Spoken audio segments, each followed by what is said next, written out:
ન્યૂઝપેપરોમાં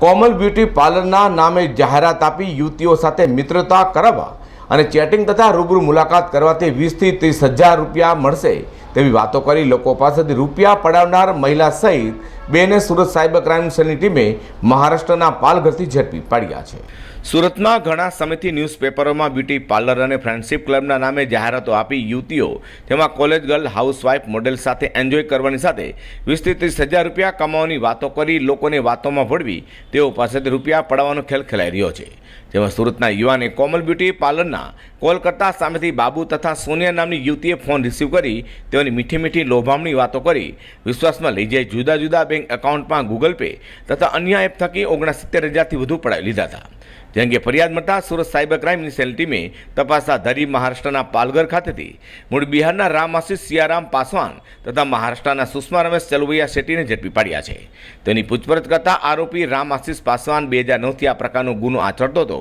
અને સુરત ઉપરાંત વડોદરા, અમદાવાદ, મુંબઈ, બેંગ્લોર, ચેન્નઈ, હૈદરાબાદ તથા દિલ્હીમાં પણ ગુજરાતી તથા ઇંગ્લિશ ન્યૂઝપેપરમાં જાહેરાતો આપતો હતો। ગત 2020ની સાલના 11મા મહિનામાં ફરિયાદી જેઓનું નામ અજય ભીખુભાઈ રાઠોડ છે, જેઓ ધંધો મજૂરી કરે છે, તેઓની ફરિયાદ હતી અને સુરત સાયબર સેલ દ્વારા તેઓની ફરિયાદના આધારે એક ગુનો નોંધવામાં આવેલો, જેમાં અજય ભીખુભાઈ રાઠોડે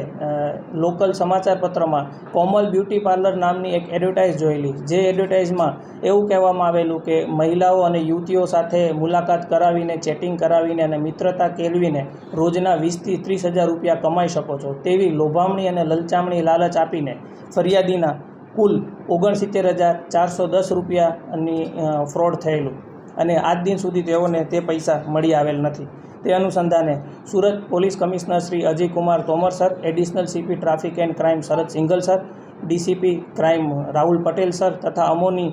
સૂચના અને માર્ગદર્શન અનુસંધાને સુરત સાયબર સેલની ટીમના PI TR Chaudhary, PI DK Patel, PSI JB Ahir તથા અન્ય સાયબર સેલના માણસોએ તપાસ હાથ ધરી, જે તપાસના અંતે અમોએ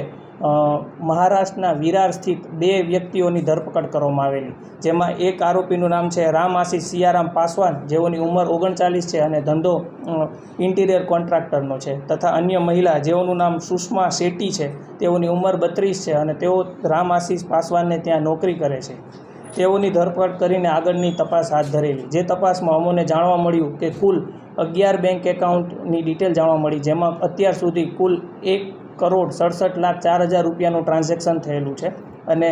જે રામઆશિષ પાસવાન છે તેઓ આ પ્રકારના ગુનામાં 2009થી સંકળાયેલા છે અને તેઓ દ્વારા સુરત, બરોડા, અમદાવાદ, મુંબઈ, બેંગ્લોર, ચેન્નઈ, હૈદરાબાદ તથા દિલ્હીના અલગ અલગ સમાચાર પત્રોમાં એડવર્ટાઇઝમેન્ટ આપીને આ પ્રકારનું ફ્રોડ કરતા હતા। આ ગુનામાં તપાસ દરમિયાન અમોએ કુલ મોબાઈલ ફોન નંગ 6, એટીએમ કાર્ડ 5 તથા ચેકબુક કુલ 9 નંગ ઝડપી પાડ્યા છે અને તપાસ આગળ હાથ ધરી છે। હાલ તો ઝડપેલા આરોપી રામઆશિષ અને સુષ્મા પાસેથી પોલીસે 6 મોબાઈલ ફોન, વિવિધ બેંકના 9 ચેકબુક તથા એટીએમ કાર્ડ સહિતની મત્તા કબજે કરી છે। જ્યારે આરોપી રામઆશિષના 11 બેંકોના અકાઉન્ટની તપાસ કરતા 1,67 લાખથી વધુના અધધધ કહી શકાય તેવા ટ્રાન્ઝેક્શન થવાનું સામે આવ્યું છે। હાલ વધુ તપાસ સુરત સાયબર ક્રાઇમ સેલે હાથ ધરી છે। અઝર કુરેશી સાથે પ્રકાશવાળા, G10 ન્યૂઝ।